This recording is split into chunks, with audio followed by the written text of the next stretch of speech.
evening, everyone. Welcome to the Sanford Springvale Historical Society. I'm Alan Eastman, the president, and this is a very special evening because we have one of Sanford's native sons speaking to us tonight. And he's just not a native son. There are a lot of those of us around, but he's had experiences which few of us have ever had. He's been part of the Maine State National Guard, has been deployed most recently to Afghanistan, before that to Iraq and to Bosnia, and was awarded the Bronze Star just a few months back. He's had a distinguished career in military life and a distinguished career in civilian life, because he's been very much involved in trying to conserve energy and provide resources that can be tapped that will save our environment, which I think is wonderful. He was honored by the White House for that field of work, and they have probably a wonderful array of food at the reception at the White House, but unfortunately he was in Afghanistan and couldn't quite make it. Adam Cote graduated from Sanford High School and Cote College. Now that's something we do have in common, because I'm a Cote graduate. I will admit, however, that there are 44 years between my graduation and his graduation.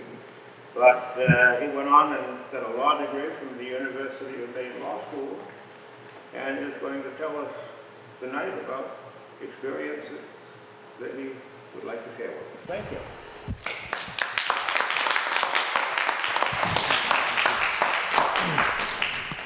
See if I can get this right. You'll let me know if I do it right or not. Does that work? Okay. Well, thank you, Mr. Eastman, for that, and thank Ms. Sauger for inviting me here.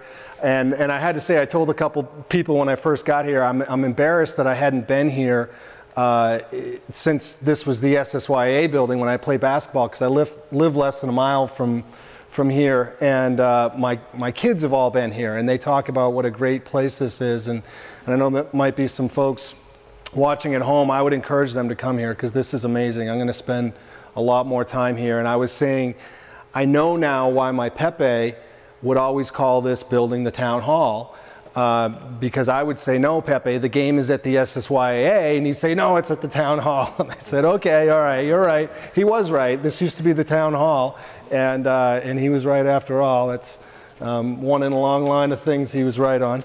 But it's a little bit of a minor miracle I'm here. I was mentioning earlier that my wife is an absolute saint, and she had to deal with the fact that I was gone for about a year in Afghanistan. We have 5 kids. Our oldest is 10, our youngest is 2, and so I told her, when I get back and things settle down, we'll send you to Florida to see your family. So the price of a plane ticket worked out to go this week, and the day she left, the washing machine died. So I had the guys at Central Furniture over here this week, had a stack of laundry that big, and I think my challenge is to act like I had things under control when she comes home 2 days from now. But we've got some great babysitters and friends and family that are helping right now, so if I see smoke coming down there, I'll know that my kids are getting out of control. But I thought I've had the opportunity to talk about my deployments at different times, but I've never tried to combine all 3 of them. And I'm hopeful that I'll be successful in doing that, but I want to spend about 10 or 15 minutes on each deployment and kind of do some broad strokes of my experiences and what it was like to be there. Also, because this is a historical society, I'll try to incorporate some historical aspects of it that at least were important to me when I was learning about the places. So I'll start with Bosnia, and then I'll talk about Iraq and Afghanistan, and then I'll try to be brief with all of them, and then maybe we could have some question and answer period if anybody has any. But I basically, Harlan mentioned I graduated from Colby, and I always wanted to serve in the military. I had considered West Point after high school, and I think I got a little nervous about having to commit to 4 years after college. It seemed like an eternity, and I didn't want to do that. And I played sports in college, so I couldn't do ROTC. So I enlisted as a private in the Army Reserves after I got out. And in the early 1990s, the war in Bosnia was going on, as some of you remember, and I had studied this in college. I was an international relations major, and we studied the war in Bosnia. And I have to admit, I went to basic training, I went to advanced training, and to be a military policeman. I got out, and I was getting ready to tell them, you know, I was in the reserves, and the way the reserves work are they assign you to a unit that is near your address. Well, I got out of college and I bounced around a lot, and I put my address down as my brother's address in Clearwater, Florida, because that's where I was staying for the month when I joined. But the plan was to move back to Maine to go to law school. I'd applied to go to law school, and I got out of basic training and I went to the unit that I was assigned to in Tampa. And I said, hey, I understand I'm assigned to this unit, but I'm moving back to Maine to go to law school. And they said, no, we've been activated to go to Bosnia. We leave Friday and you're going with us. So that was my introduction. And I'm ashamed to say, as an international studies major, the very first thing I had to do was look at a map and find out where Bosnia was, because I didn't know off the top of my head. And if you look just to the east of Italy, it is Bosnia-Herzegovina. And the short story here was they had a dictator, as many of the Eastern European countries did, Franco, and he really ruled Yugoslavia with an iron fist. He died in the early 80s, and the country devolved into a lot of rise in nationalism. All the different factions, the Slovenians, the Croatians, the Serbians, they all wanted to have their own country, and they all started to form their own country. This really hit a head in early 1990s, around 1991, 92, where Croatia, which had a guy by the name of Tuđman, and Serbia, who had Slobodan Milosevic, two very strong nationalist leaders that essentially said, you know, you're great if you're Croatian, you're great if you're Serbian, and everyone else is the reason why we're having problems. Right in the middle between those two countries is Bosnia. And Bosnia has Serbians, Croatians, and Muslims, three factions of people. Well, these two countries really didn't want to have a war on their own turf, so they really supported one going on in the country between them. That's a little simplistic, but I also think it's pretty accurate based upon a lot of the conversations I had with people out there. A unique thing happened. They fought for about 3 years, from 1992 to 1995. And that country is pretty small. It's about the size of Tennessee. Over 200,000 people were killed. This was just neighbor to neighbor, terrible, terrible roving paramilitary units clearing out villages, absolutely horrible. The bombings of Sarajevo, some of you may remember on the news, Sarajevo, where World War I started in many ways. You know, that city surrounded by hills, the Serbian put their artillery and tanks right on the top and just rained steel right down on the city. People in the world got sick of watching this on the news. The UN tried to come in and stop the war. As it was described to me by Bosnians out there, we just shot around them, is what they said. The UN didn't stop us at all. It wasn't until the US got involved that things started to turn. And what happened was the Dayton Peace Accords started in Dayton, Ohio. There you see Slobodan Milosevic, Serbia. Izetbegovic, he was more the representative of the Muslims. And then Franjo Tuđman from Croatia, and Secretary Christopher. And Richard Holbrooke from the US is the one that really spearheaded this. But he basically sat down all of these folks, and they worked out a peace agreement. And the peace agreement was really a soft partition of the country.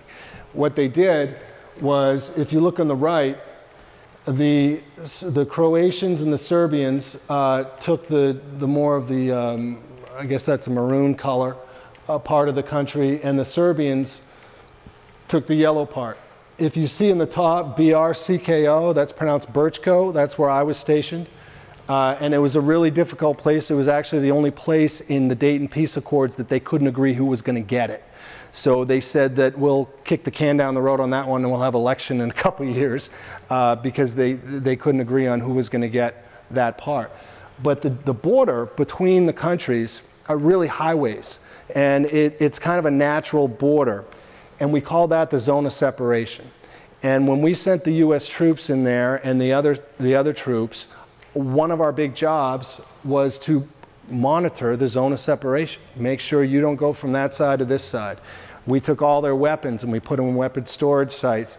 We would show up unannounced and we'd inspect them. We would go through and we'd count right down to what they were supposed to have. We would go through and do all of these things. And this was pretty unique because you know, this country was really, the war would not have stopped, and I can't tell you how many people told me until the US tanks rolled over the Sava River Bridge. I really felt proud to be part of that deployment because as Americans, I know that we did make a huge difference over there. Bosnia has been a great success, by the way, since then because of that framework. And they now agree on lots of different things. When before they couldn't agree what their passports or license plates would look like, now they're cooperating. People are going from other areas. I had the opportunity later as an attorney, 7 years later, to go back to Bosnia and help them write some of their energy laws, which was a great, rewarding experience for me.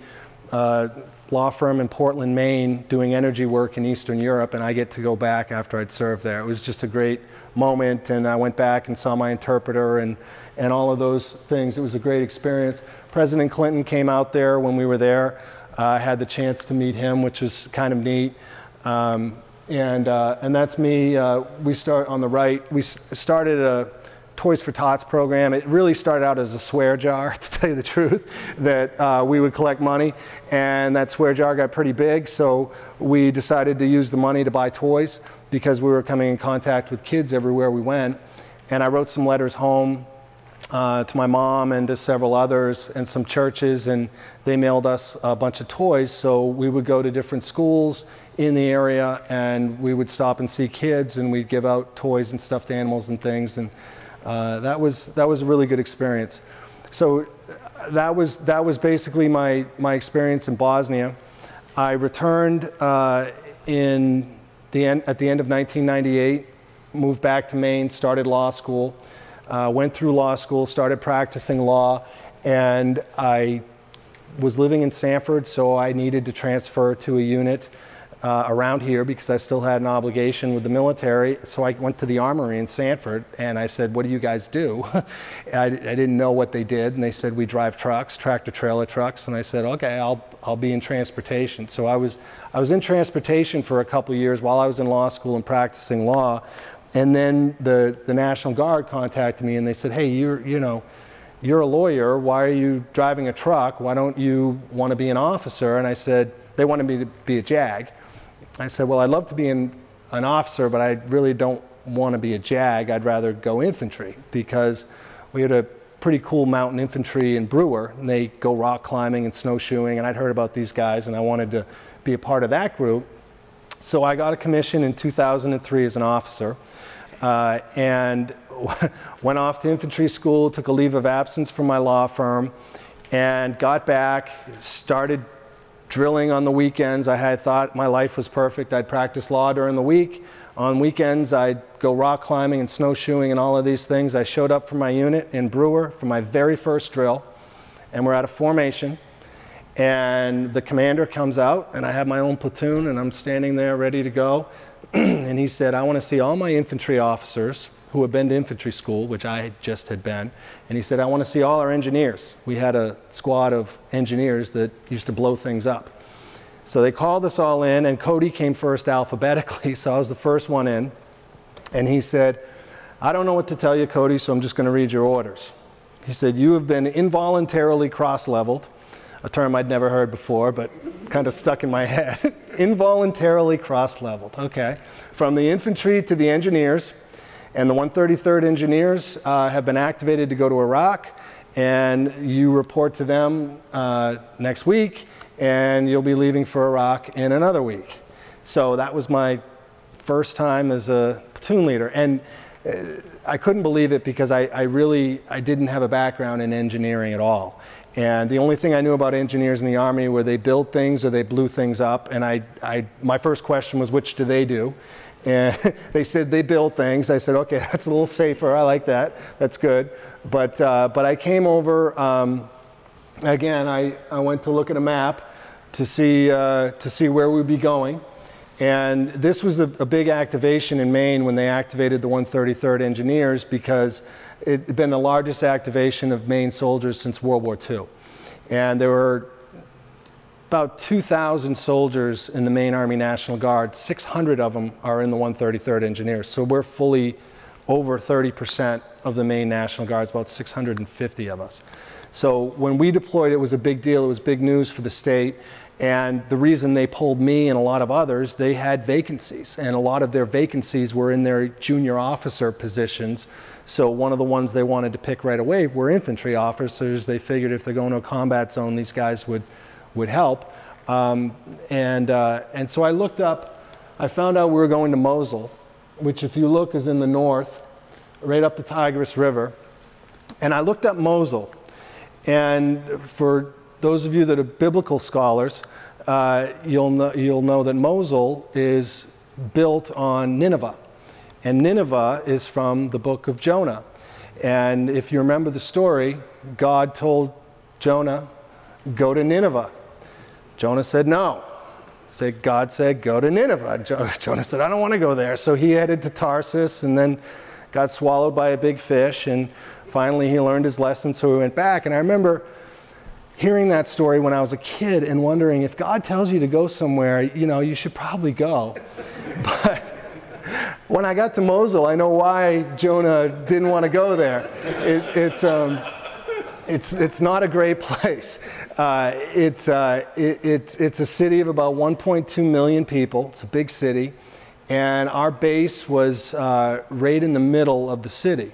So it was, you know, it was a difficult experience because we could see the mosques just over berm. Our job there basically was to build stuff. We built some things on the US base, but a lot of it was interacting with the Iraqis. We did a lot of building schools, medical clinics, repairing local infrastructure. We did all sorts of projects. We really got to know the area and got to know the people. And one of the great experiences I had out there, Bill Nemitz from the Portland Press was embedded with my platoon. He was embedded with the whole group, but he spent several days with my platoon. And a few weeks earlier, I had started, again, a Toys for Tots program, because I said, wow, we're going to all these schools and building them. It would be great if we got them school supplies to actually house them. And so I started writing letters home, the same I did in Bosnia. And Bill thought this was a great story. So he interviewed me for it, so I knew he was going to do a story, but I didn't know he was going to publish my address on the cover of the Portland Press Herald, Maine Sunday Telegram, and all the other papers they own. You know, if you want to donate to this, send to Adam Cote and put my address in there. And I started, about a week later, the mail started, and I got more mail than they had whole boxes when we got mail 3 times a week, and they would have a box, a whole truck, oftentimes a large truck, just with my mail. I had over 2,000 packages that I got. I stopped counting at around 1,800. And everything from the New Balance shoe store sending boxes of brand new sneakers, LL Bean sending you know, their factory second backpacks with the wrong initials on them, full of school supplies for all the kids. Nursery schools throughout the state had all their kids bring in stuffed animals. It was really a phenomenal experience. And I have a short clip from one of the schools that we went to. It was in Zacco, which is just north of Mosul. We had gone in there, and you can see in there some of the maps and other things that we had donated to the school, and the principal is there. I'm with the interpreter, and we're basically sitting down telling him some of the toys and things that we had donated.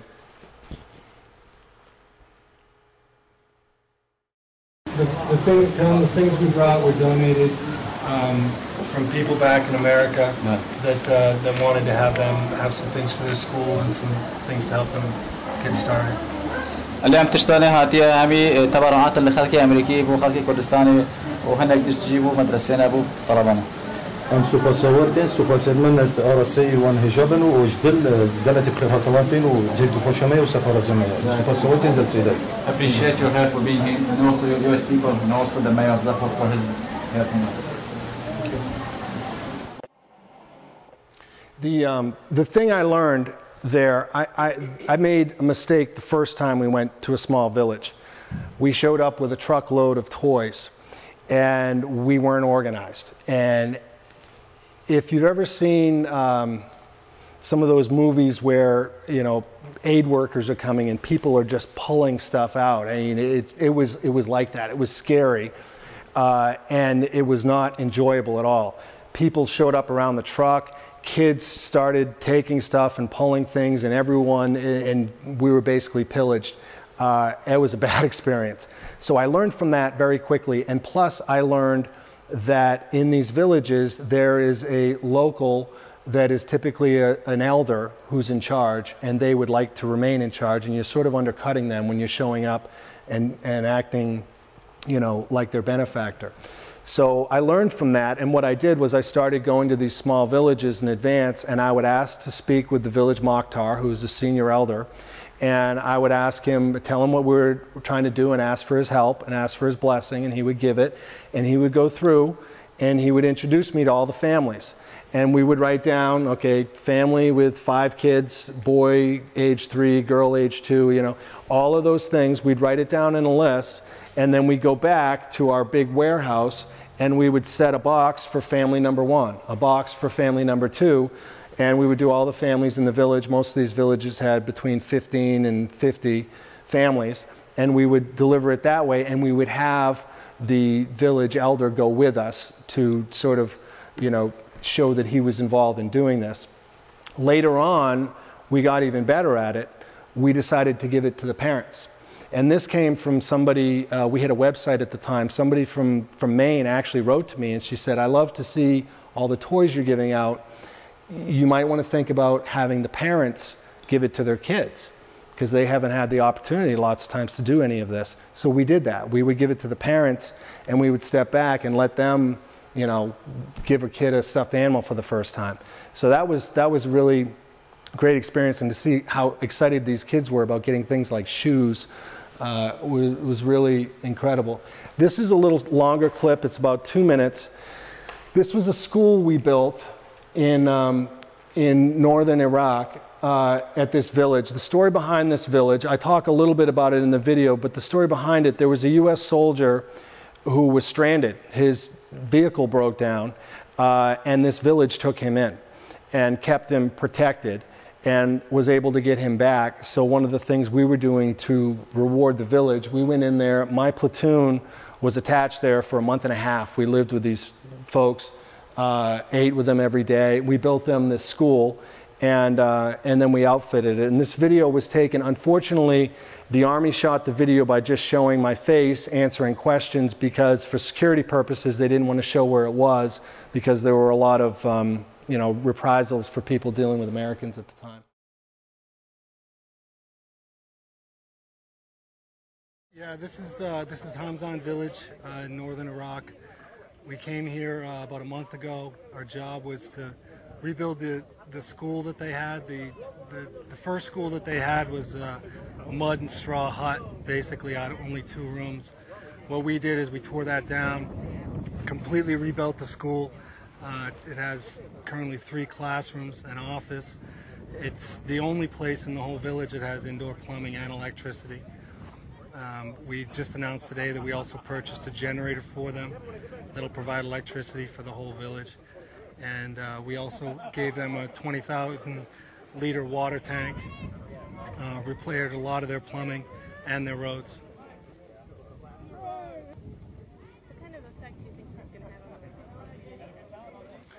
I think it's done a lot to improve their lives, but more importantly, I think it's done a lot to improve the relations between U.S. soldiers and the people here in Iraq.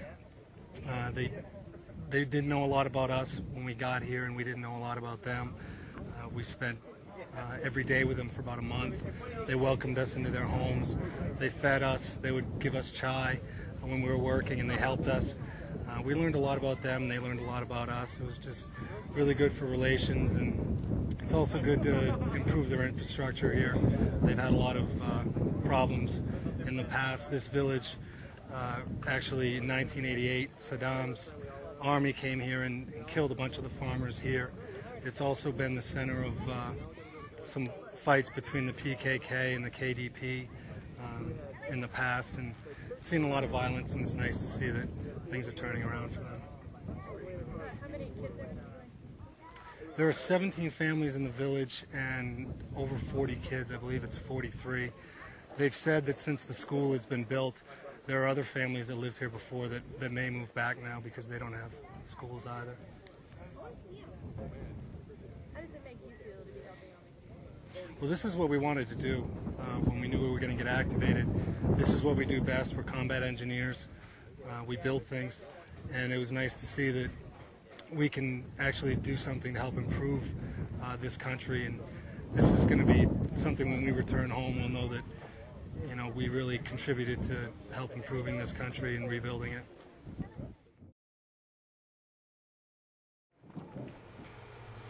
Well, that was 10 years ago, and you know, I used to be really a lot more proud of that video, and now I see it with all the problems that are happening now, and I wonder, you know, what's going on in places like that. I mentioned in the video the PKK and the KDP. PKK are one of the Kurdish groups that are involved now in fighting ISIS, and I'm sure a lot of that fighting is going on right near that village.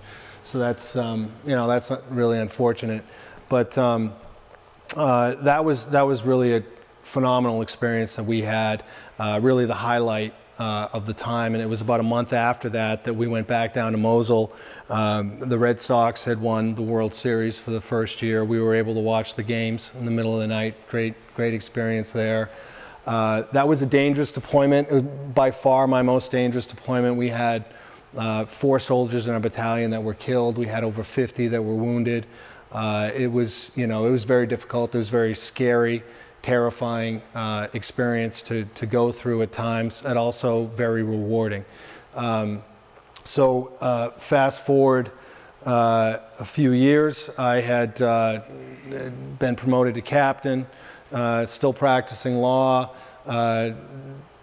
did a few different things on the energy sector and some other things that I've been doing on the private side, but still drilling 1 weekend a month, 2 weeks a year. And then last year, about a year and a half ago, we received notification that we were going to be activated to go to Afghanistan. So again, going to a map. If you look in the north, you see Kabul right, well, into the center to the right, to the east. That's the capital. Just north of that is Bagram. And that's where we were stationed primarily, Bagram Air Force Base. And Bagram is a fascinating place because it's nestled right at the base of the Hindu Kush mountain range, which is the base of the Himalayan mountains. And when you get there, it is absolutely breathtaking. And it is stunningly beautiful how high these mountains are. And when you land, you're landing in an airport that was built by the Soviets. Prior to that, the British had a base there. They were run out quite terribly the second time. Essentially all of them were massacred as they were trying to leave the area. Prior to that, if you go way back in history, this is where Alexander the Great's army, when he was marching east towards India, that he stopped and camped out there for about 2 years because he was just in one level just blown away by the beauty, and another level he was wondering how he was going to get through those mountains. But he ended up figuring it out and moving on. But historically, it's really a fascinating place. I got to say the deployment to Afghanistan for me was entirely different. I started out as the commander. In Maine, we activated this time. We activated 2 of our companies from the 133rd. It wasn't 600 of us, it was about 200 of us. I was in charge of about 100 of them. And I was the company commander this time. And we had a lieutenant colonel from Maine who was in charge of us and also in charge of 5 other companies from Louisiana, from Alabama, from one combined from Delaware and New Jersey, and another from West Virginia, and one from Florida. I think I got all of them. So we had about 1,000 soldiers in our battalion. Our job was basically to tear down U.S. bases instead of building them up. There were about 120-ish U.S. bases when we started. When we left, I think we're down to around 20. And the plan, when we were leaving, they were talking about only having about 5 or 6 as enduring bases that would be used. When we tore down these bases, we either handed them over to the folks of the local region. Some of them turned them into farmers markets. Sometimes the military used them. Sometimes we just completely flattened them and turned them, basically into dirt. So we used a lot of our heavy equipment to do that. I started out, I got to tell you, with the easiest job I've ever had in the Army. I was in charge of 100 incredible soldiers. I mean, really, a lot of these guys I'd served in Iraq with 10 years earlier, highly professional, highly skilled, very proud of what they were doing, and being in charge of them was really easy. I put together something I really took caution in and pride in was having a really good convoy team, because the most dangerous things that we did in Iraq, and I knew the most dangerous things we do in Afghanistan, is when we leave the base. So we would drill and we would drill and we would drill over and over again, and I really worked them hard in Camp Shelby, Mississippi, and also when we got over into Afghanistan to have a really, really good convoy team so we wouldn't have any problems. And that's us when we just got back from a convoy. That was taken really early in the morning. We've been up all night, and we were happy that a guy from the Portland Press took that picture. And the one on the left, that was in the Portland Press last winter after Bill Nemitz and a couple others had gone on a convoy with us. That was one of ours. So my deployment started out really easy in a sense that I was just energized because I had so many motivated troops. I mentioned that we had several companies underneath us. One was from New Jersey and Delaware, and from the very beginning, they were the biggest problem in our battalion. They were #1 in job site accidents. They had sexual harassment claims at various times that had gone up the chain of command, racism claims that had gone up the chain of command to our colonel. They had a fight club, for lack of a better term, that they'd established where if guys didn't get along with one another, they could call each other out and they would throw down no-joke fights. Well, and again, they had more problems than you can imagine. Well, this kind of hit ahead when one of them made the mistake of videotaping one of these fights. And a full bird colonel from the 82nd Airborne, active duty, who was our higher boss in the brigade, got a hold of this. He court-martialed, sent home, or reassigned over 20 soldiers in the unit, including the company commander, including the first sergeant, all the leadership who were seen in the video watching the fight. And he called me in and told me I'm now going to be the commander of this company. Yeah. And to replace the 20 soldiers that had been sent home, I was allowed to bring basically 3 over. One was a first sergeant. They were all from Maine. We were all from Maine. There were 4 of us who were basically put in charge. I was the commander. We had a first sergeant. He's a great by the books, really, really strict, but good, really just a good first sergeant. My executive officer, she was incredibly organized. She's a great leader, and she was very knowledgeable in construction. She grew up from a young kid. Her dad is a general contractor, and you can't get anything by her on a construction site. And that surprises a lot of men, but she was really, really organized and really good. And our maintenance officer was this guy from Aroostook County. He was the first guy up in the morning, last guy go to bed, and just really hardworking. So the 4 of us got together and we took over this company, the 150th Engineer Company, and that's me in the front row near the flag. I got a smile on my face, but I was pretending. We had, there were about 100, after they sent them home, there was about 135 soldiers in the company, much younger than the group from Maine I'd had. They had a lot of 18 to 21, 22-year-olds. It was a real leadership challenge. I really dove in to find a lot of the internal problems that were going on, a lot of the claims of racism, you know, sexual harassment, those sorts of things, and really calling people in, talking with people. I found a lot of those claims were more, particularly on the racism side, more misunderstandings. You know, you'd have several black squad leaders and one white squad leader, and you've got a white lieutenant, and he only talks to the white squad leader. Turns out this young lieutenant just was friends with this guy. They go fishing together. And these other guys felt like he was excluding him because there was racism issues. And talking to this lieutenant and mentoring him and saying, look, you're an officer now. You know, you can't act like you're one of the guys. You've got to be even-handed when you talk to people. You've got to, can't show favoritism. Little things like that, and that's just one example, but little things like that over and over again in the company. What I found was there were some really, really good soldiers in this company. And we had, like I told you, we had led not only our battalion, but our brigade, 3,500 soldiers. We had led the entire brigade in accidents.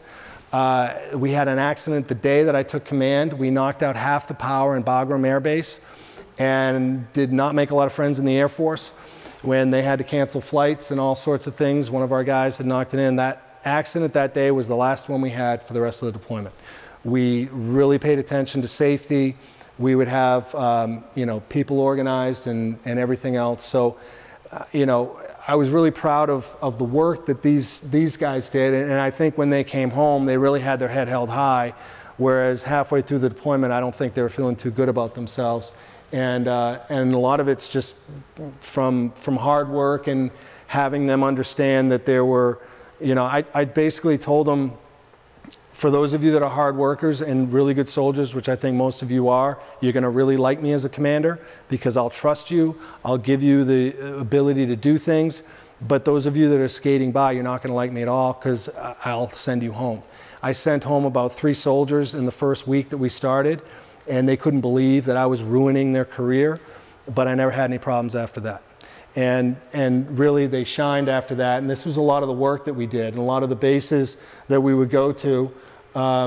We had flooding problems, and we would have to work around that. We're basically tearing down U.S. bases and trying to, you know, get the U.S. out of there, basically, is what we're doing. We would come up with all sorts of creative ways to do that, using high X's and dozers and other things. And it was long, hard days. And one thing that I'll close with before I finish up is I got to tell you one thing that really struck me about Afghanistan, and it reminds me when I came here back to the United States. When I told you how beautiful it was, the Hindu Kush mountain range, and it absolutely is, the rest of the country I did not like at all. If you think of a logging trail, you know that light brown dirt that really builds up and is crusty and you can't grow anything on it, on like a logging road that's really dry. Take that and expand it hundreds of miles, and that's how the soil is out there. And they can't grow anything. And they really have to do a lot of irrigation to just get little plots to grow certain things. And I thought of that when I came back, and I remember thinking to myself, a person from Afghanistan that came here to Maine would think, not only are we rich, but we waste so much. And I think they would look at my lawn in my backyard and think, you have such good soil, why do you waste it on grass? You could grow food.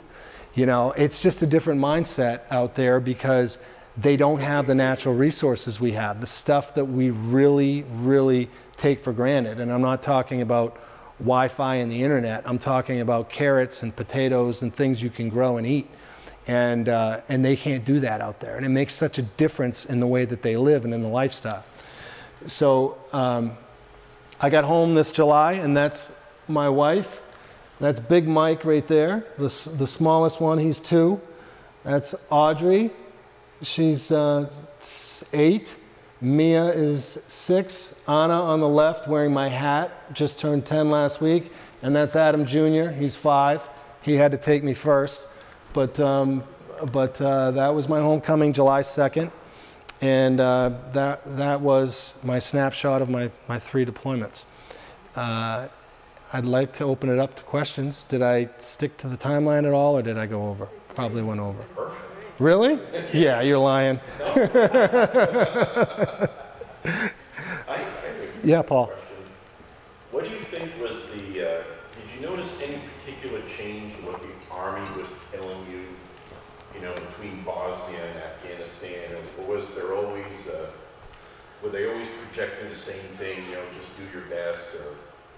Or was there any change you saw in the style? I don't have a good answer for Bosnia because I was so new. And I was really at the low end of the totem pole. I was the guy filling sandbags. In Iraq, it was incredibly frustrating to not have the equipment that we needed. When they talked about the lack of armor on our vehicles, that whole debate that went on at that time, that was a real major problem.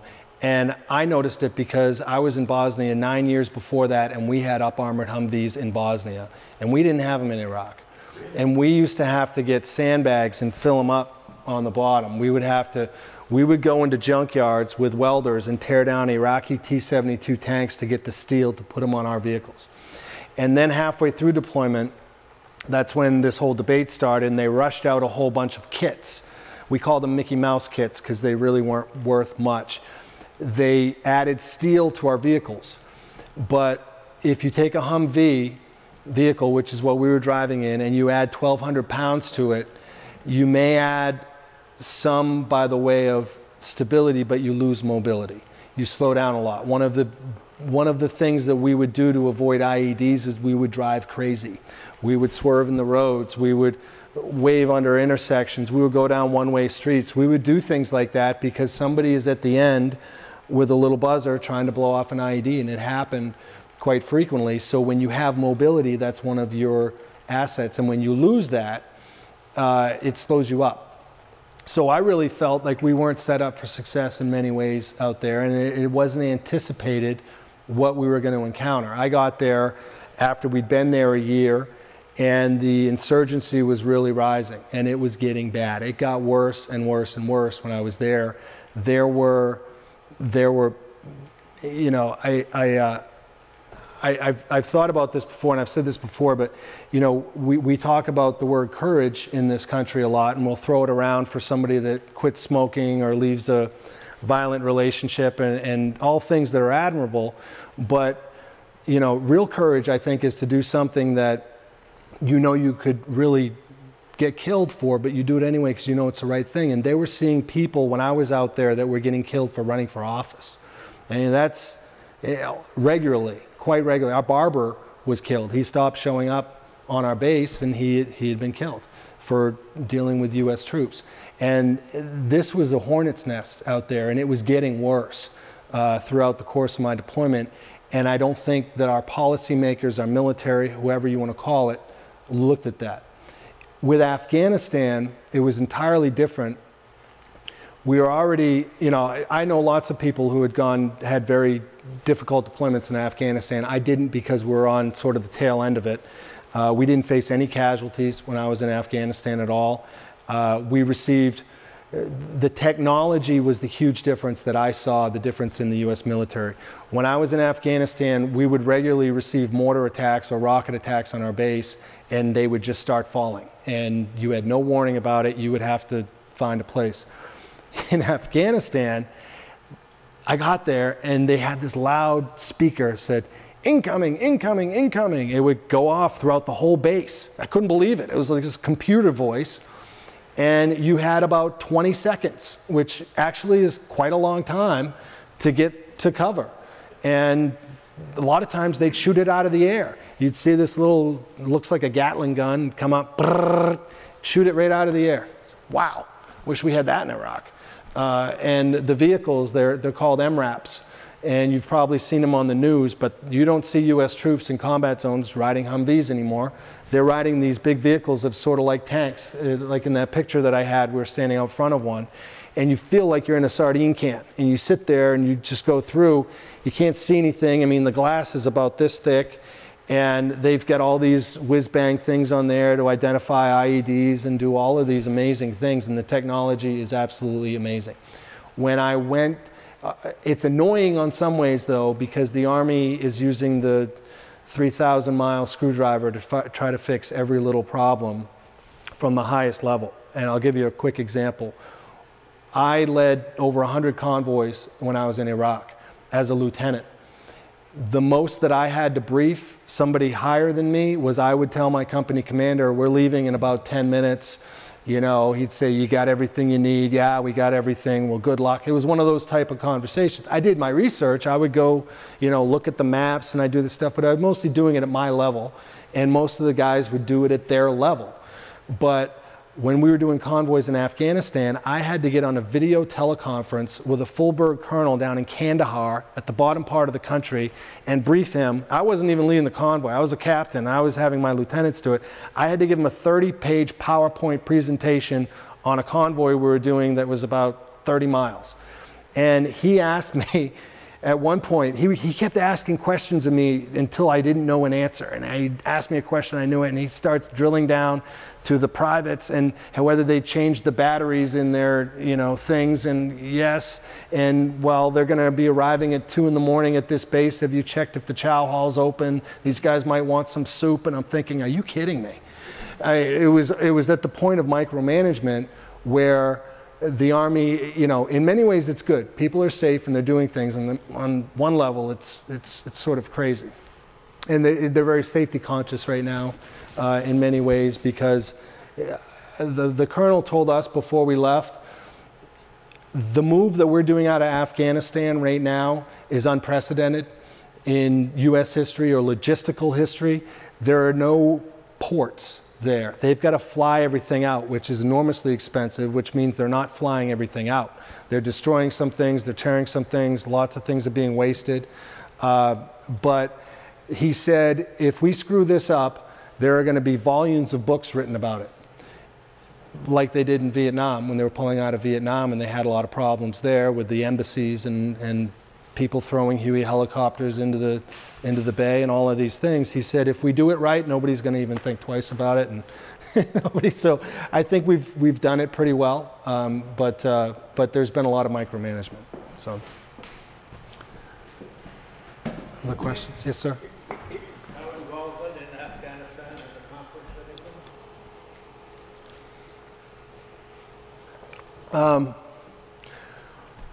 I'd rather answer Iraq first, because the same question could be asked of that, and I've thought a lot about that one.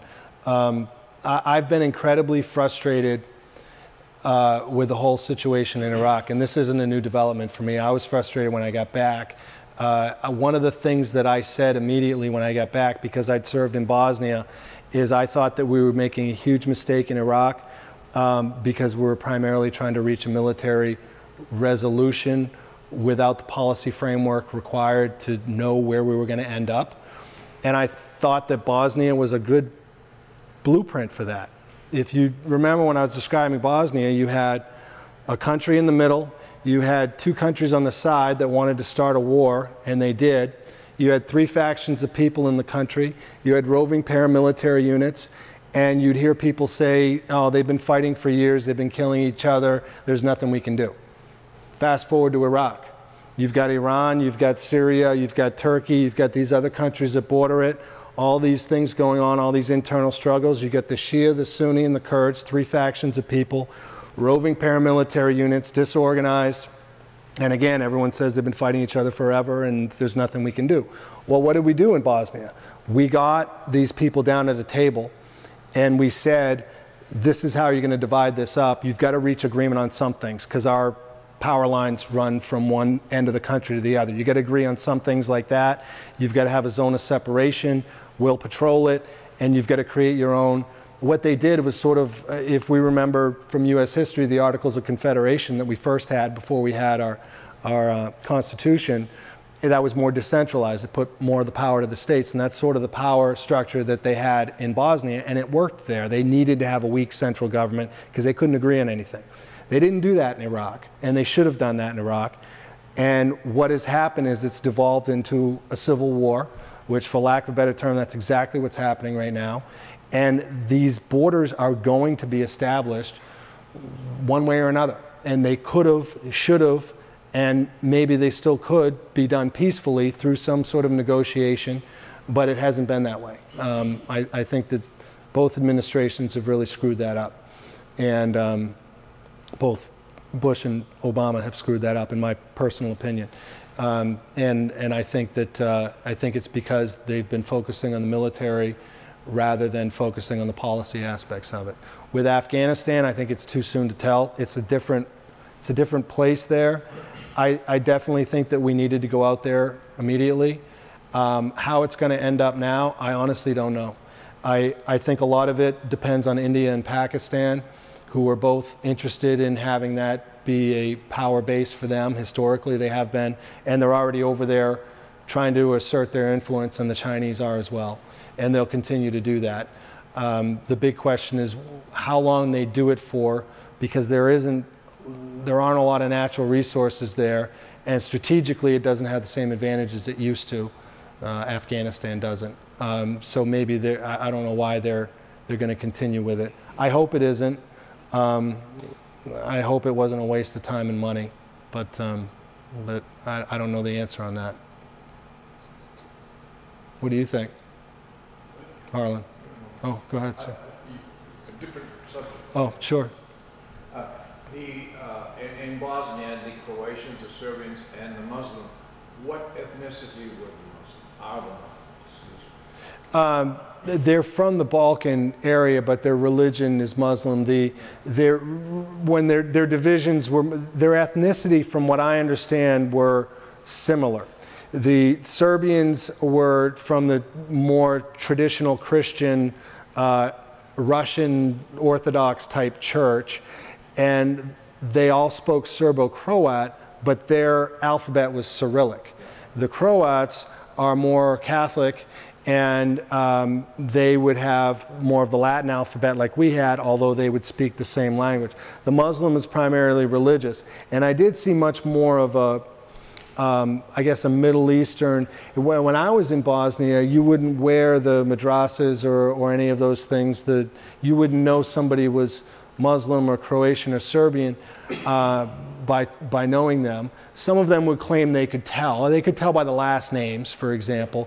And some of them would claim they could tell. I think a part of it was a little bit of racism involved there, but by the accent. But the reality is the people would talk to me and say, no, you really can't tell until you look at the last name.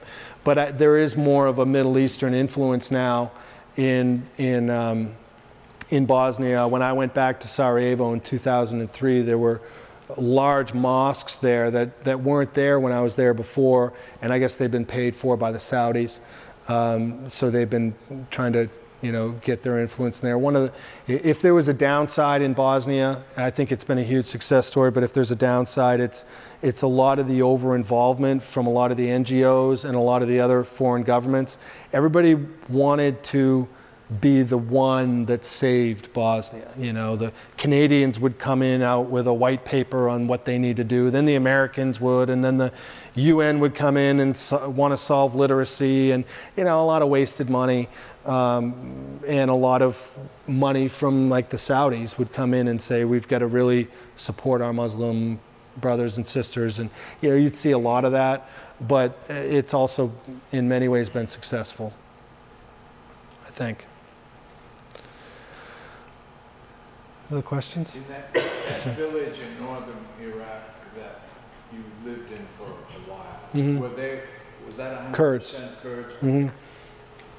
Love the Kurds. They loved us. I felt so safe up there. We were like rock stars up there. The people were wonderful, and the Kurdish people just wonderful people. I can't say enough about them.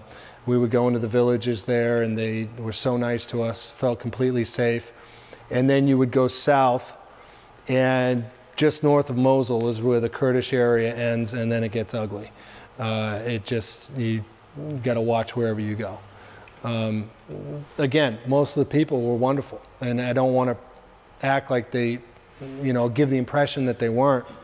I think if you took 10% of any population, and though that 10% were really, bent on causing lots of problems and being extremists in any society, they would turn it upside down. And, one of the big takeaways that I had from being over in Iraq in particular was how much I really felt for so many of the parents and so many of the people that were like us that aren't, super nationalist or hardcore involved in, they just want to send their kids to school. They just want to have a living. They just want to enjoy themselves. And how do you send your kids to school when there are bombers all over the place and power goes out all the time and you can't get access to education or running water? And that's a challenge for them out there that they've had to deal with. But. Any other questions? This has been a really informative Thank you. Presentation. Boy, I've learned so much today. Me too. Oh, thanks. I love that you brought up the Articles of Confederation. That wasn't planned, it just happened. But thank you. Thank you. I could listen to you for hours. Yes. Thank you, Mrs. Gagne. So interesting. You make it understandable Yes, Thank you. and emotional and real. yes. Great. Thank you. Thank you. It's good to see you too. I took lots of notes for him. I felt like a reporter, but I'm just- Thank you. Well, thanks. Thanks for having me. Thank you very much. Thank you, Mr. Easton.